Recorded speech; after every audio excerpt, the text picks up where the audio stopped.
you can't please God.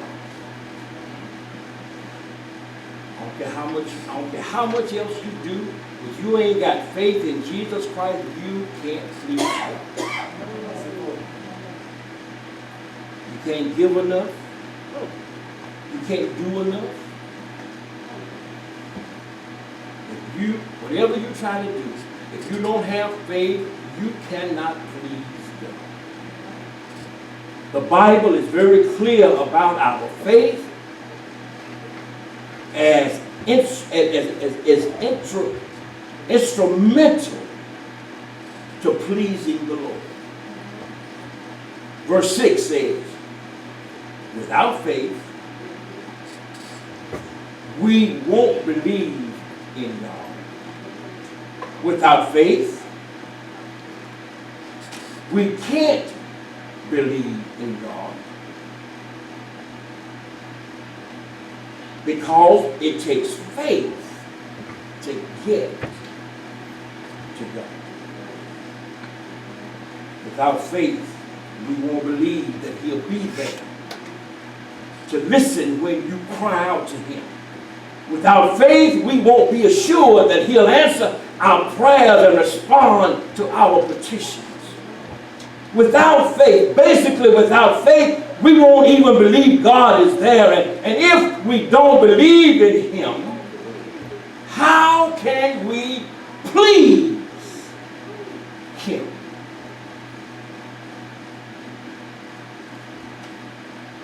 How can you please Him? When it says faith is the only thing that God will accept.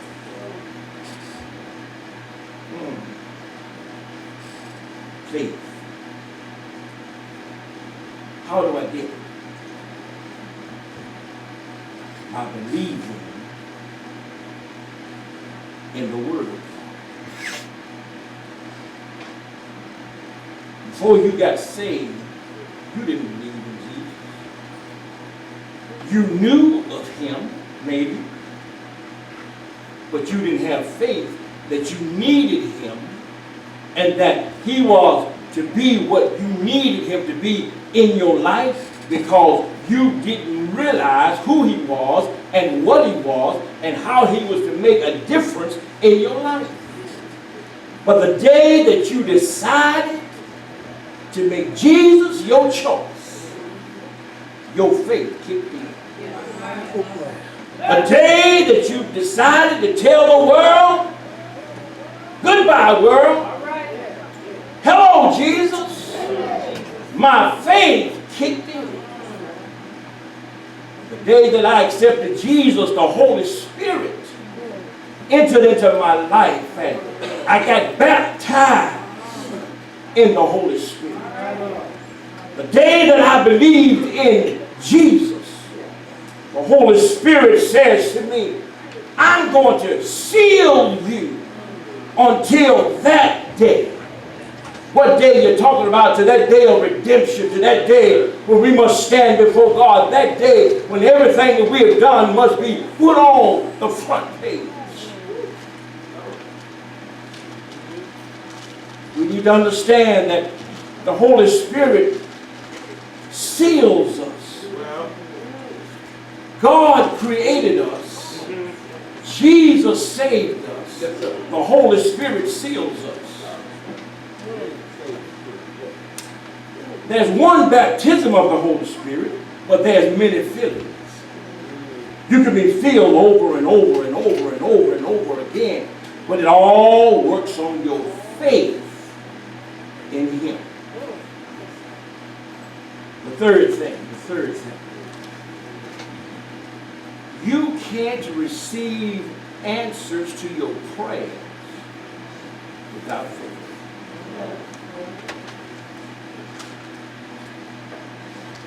Receive answer to your prayers in a similar way unless we have faith and believe that God will answer our prayers. Why should we expect answers to come? Why do you expect God to bless you when you don't have faith in Him? Why do you expect Him to move mountains out of your way when you don't have faith that He can do it? Why? Why do you think he's going to make a change in your life when you don't believe he's able to make a difference in your life? Why?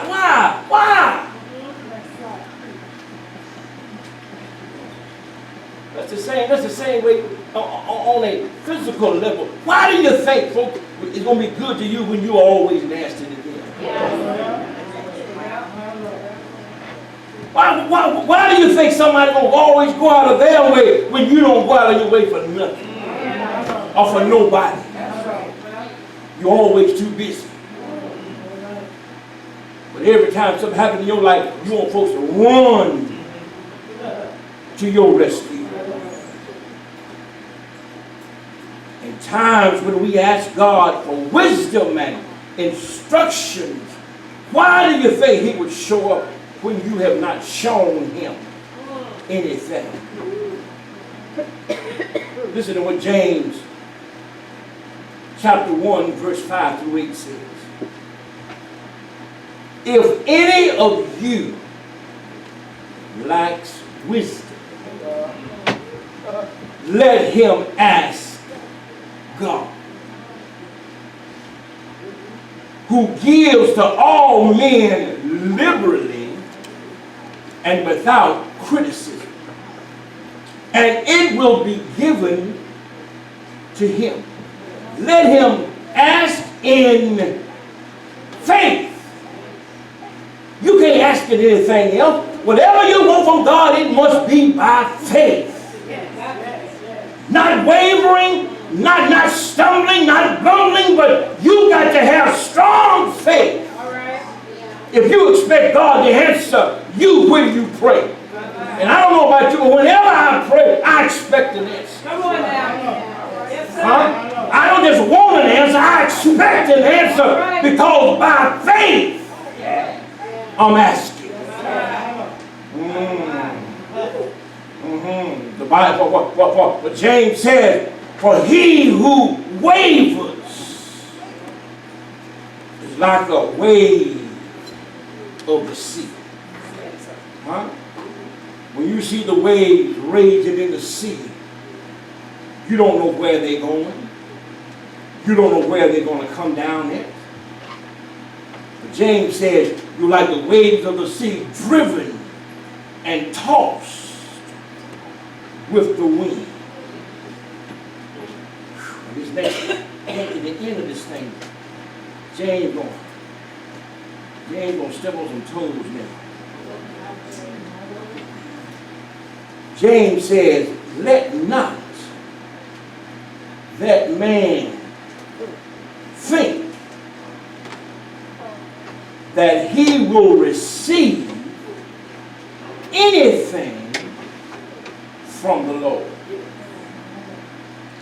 For a double-minded man is unstable in all his ways. That's what James says. Don't you dare ask God anything if you don't ask him by faith, being assured that he's going to answer, because if you do, James says you got a double mind. How many of you seen a double-edged knife? It cuts. A double-minded man will say anything, do anything. You can't trust him. The wind, he might say it's raining outside, but you shouldn't believe it until you go outside and feel the rain. Why is it impossible to please God without faith? Faith is trust. And to understand this verse, we must trust God. But what does Proverbs say? It said, lean not to your own understanding, but in all your ways acknowledge him, and he shall direct your path. Once we understand that, we can understand why it is impossible to please God without faith. What does real faith look like to God? Real faith that pleases God is when the answer you have been waiting for don't come when you thought you needed it, but you still kept on trusting God. Folks will ask you, why you keep praying to God?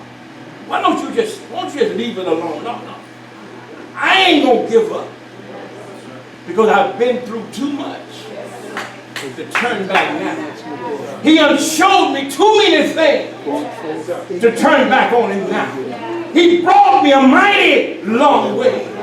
If he brought me this far, he can take me the rest of the way. Real faith is when God tells you to do something and you don't understand it and you never question God as to why and how you are going to do it. But you just do it because God said it. Real faith. Real faith is when your mountains are too high, but God told you to go that way. And you don't become discouraged by what you see, but you wait on God and he tells you, you don't have to go over them, but I'll give you strength to tunnel through. Real faith is when we believe it because God said it. Church, believe without faith. It is impossible to please God. If you want to know why things ain't happening in your life, you need to check it out and see if you're pleasing God with your faith. For the Bible says we must not ask amiss. When you ask God, you must believe God is going to do it. I don't care what it looks like. I don't care how bad it might seem.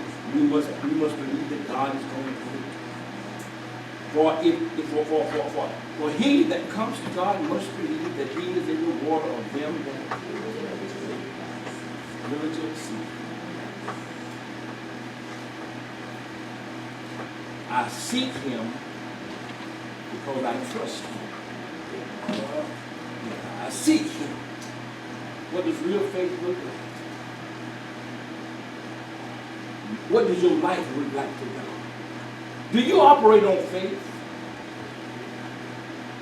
Or do you operate based on what was and what has been? Faith is what you use when everything else has failed. And many times we have to fail to know that our faith in God is what we need to make it through. So this year, church, we're going to be a church of faith in everything. I don't care what it looks like. If it was a money problem, we're going to believe by God we're going to come through. Right? If it's a spirit problem, we're going to believe that God is going to deliver us from our spiritual dryness. If we be like in the book of Ezekiel, if we find ourselves in the valley of dry bones, we're going to be delivered because we have faith in God.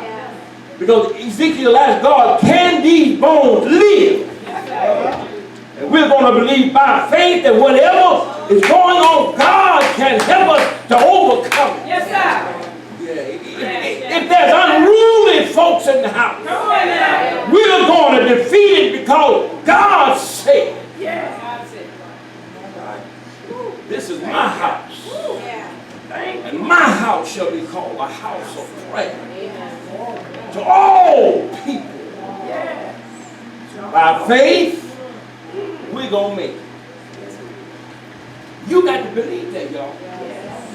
Not just because I said it, but you got to believe it with all of your heart. Not only will we make it as a church, but you will make it as a believer in Jesus Christ. Oh, yes. Thank you, Lord. Thank you. I want my faith to be real, that God would be pleased. So when you pray, If you don't have faith in God, that God is going to do what you ask, then don't waste time. Getting on your knees.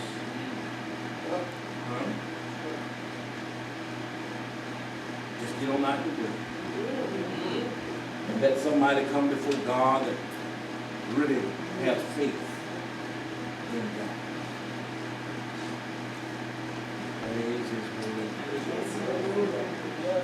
He's real. He's real. He's so real to me. Praise God. Yours of the church. Faith in God.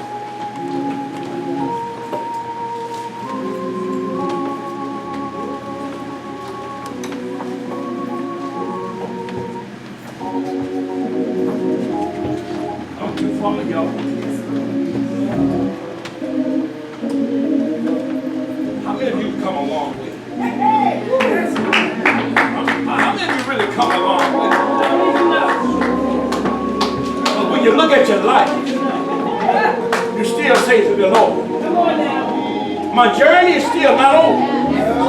Well, there's some other stuff that I want to experience before I leave this place. And I know whatever I want, God says if I ask by faith, He'll give it to me. Oh, bless His holy name. Thank you, Lord. I don't believe.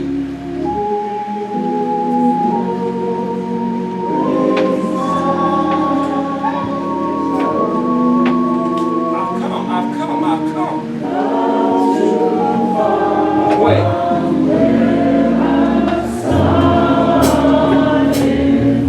I don't know about you, but I was a mess.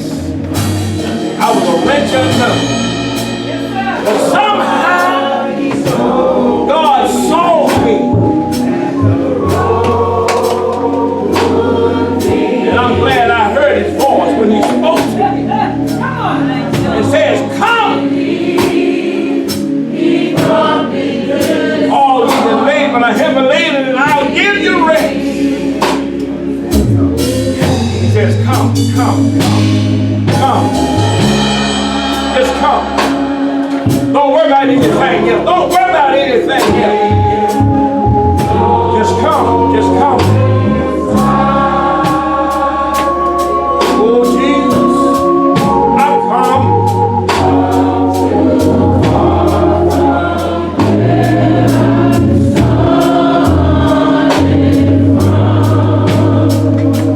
Nobody told me.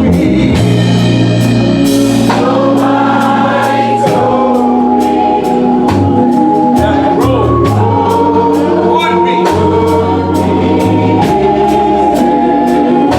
Oh, yeah.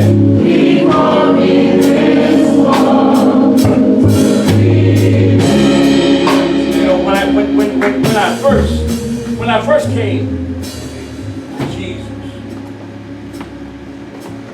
somebody did like me.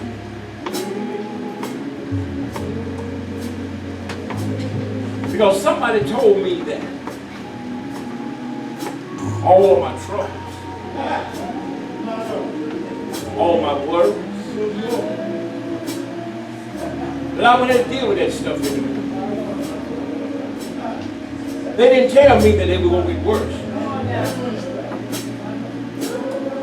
They didn't tell me that I'm going to have to cry more.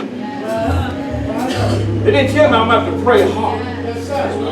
They didn't tell me that my faith was going to have to grow. They just led me to believe that I just accepted Him, everything was going to be all right. But I've come this far by faith. And I know it's going to be all right now because my faith in Him tells me so. Oh, my faith looks up. I don't look down. I look up. The Word of God said we ought to look up for our redemption. Draw nigh. Where I start.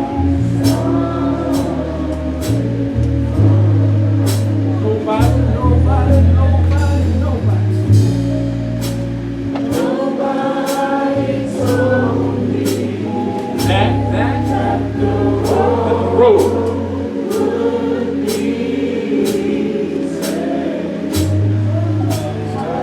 Some things you got to find out for yourself. Some things you got to go through yourself. You to understand what it's all about. Hallelujah. Thank you, God. Lord, I pray that you would help us this year. That our faith would grow. That our faith would spring out. We will grow taller and wider in faith as we walk this road, as we work in this vineyard.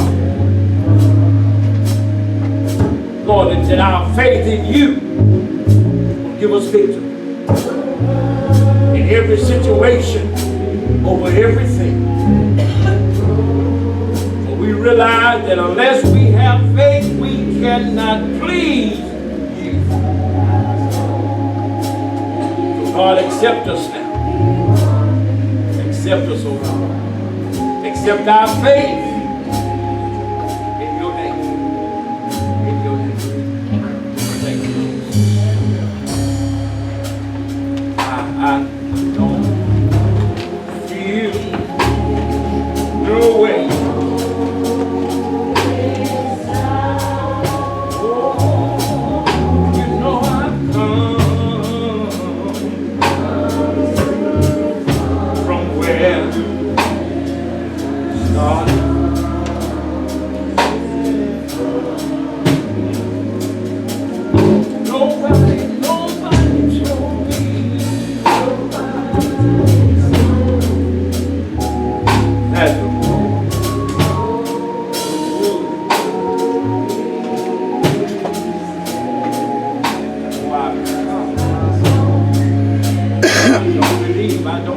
Okay, amen.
As we come this morning to our first communion of the year,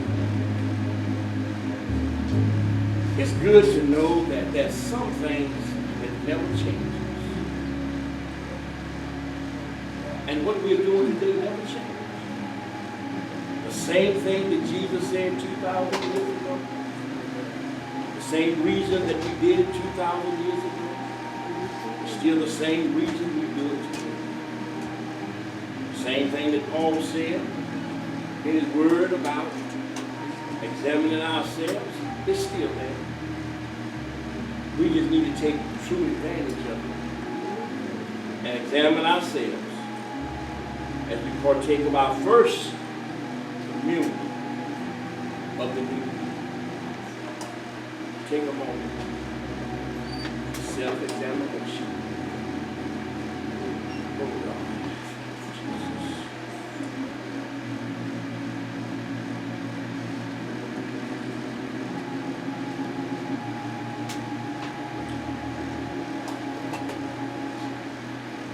Eternal God, our Father, we come now in the precious name of your Son, Jesus. Lord, we thank you now for what we're about to do as we partake of the bread that represents your body, the blood, the wine, oh God, that represents your blood. As we come today, oh God, come asking you that as we partake of this, oh God, you will make it alive and live within us. That we will realize the great sacrifice that you paid for us way back on. As we do this, we do it recognizing that it was you who died for us. Bless now. Your Son Jesus, we ask these things. He took the bread and break it. Blessed, and he gave it to his disciples. He said unto them, eat ye all.